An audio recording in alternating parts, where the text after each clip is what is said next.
یہ بہت سنجیدہ معاملہ ہے. کیا طریقہ اختیار کرنا چاہیے؟ یہ پہلا واقعہ نہیں ہے، روزانہ ہونے شروع ہو گیا اور ان کا سکیل بڑھنا شروع ہو گیا.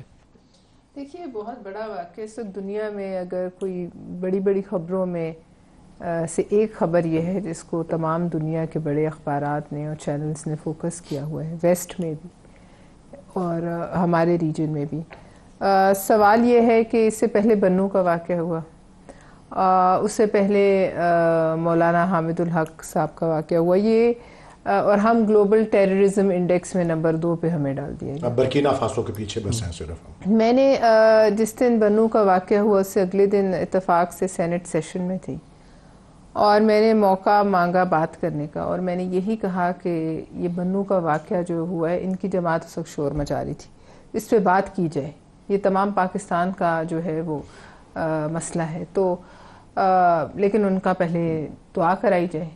تو میں نے ان سے کہا جس دن وہ یہاں آئے اس دن ہماری دعا کے لیے کون بچے گا، یہ بھی پتہ کر لیں کہ ہماری دعا کس نے کرانی، کیونکہ جس لحاظ سے ہم آنکھیں بند کیے ہوئے جس طرح سے بیٹھے ہوئے ہیں، عین ممکن ہے، اور آپ کو پتہ ہے یہ پورا پاکستان ہی ان کے نشانے پہ ہے سمیت اس شہر کے جہاں ہم بیٹھے ہوئے ہیں. تو کوئی ایسی سوچ، اور کوئی ہم نے اس دن بھی یہ مطالبہ کیا کہ پلیز ایک سیشن آف پارلیمنٹ جو ہے وہ اس کو ڈیڈیکیٹ کریں، بے شک آپ ان کیمرہ کریں، جیسے ہمیں بتائیں تو صحیح حالات کیا ہیں، اس کے پیچھے کون ہے. دیکھیے ندیم ملک صاحب، یہ بڑھتی جا رہی ہیں واقعات، ایک ہے یا 2 ہیں یا 3 کالعدم تنظیمیں ہیں، وہ ایک سے پہلے سے بڑھ کے دوسرا جو ہے وہ ہاتھ ڈالتی ہیں. تو کیا یہ ہمیں اس پر بات نہیں کرنی چاہیے کہ اس کے کھرے کہاں تک جاتے ہیں اور اس کے پیچھے کون ہے، یہ کس طریقے سے ہو رہا ہے. یہ اب جو اس وقت ٹرین اس وقت پھنسی ہوئی ہے اس میں 400-500 لگتا ہے مجھے سننے میں، 450 سے زائد لوگ ہیں. لیکن اصل میں پلوشا آپ کہہ رہی ہیں کہ کون لوگ ہیں، اس میں بی ایل اے رسپانسبلٹی کلیم کر رہی ہیں، ہم کہہ رہے ہیں ٹی ٹی پی کے لوگ ہیں، افغانستان دوسرے بیٹھے ہوئے ہیں. تو کوئی ملک ہوگا، کوئی ہمارے دشمن ہوں گے، لیکن ہمارا ایسٹرن نیبر ہے یا افغانستان کے اندر سے سپورٹ ہے، تو ہمیں بیٹھ کے بات کیوں نہیں کرتے اس کے اوپر؟ پارلیمان کے اندر سے بات کر کے اسٹریٹجی بنائیں. اگر وہ باز نہیں آ رہے ہیں تو پھر ہم نے کیا کرنا ہے؟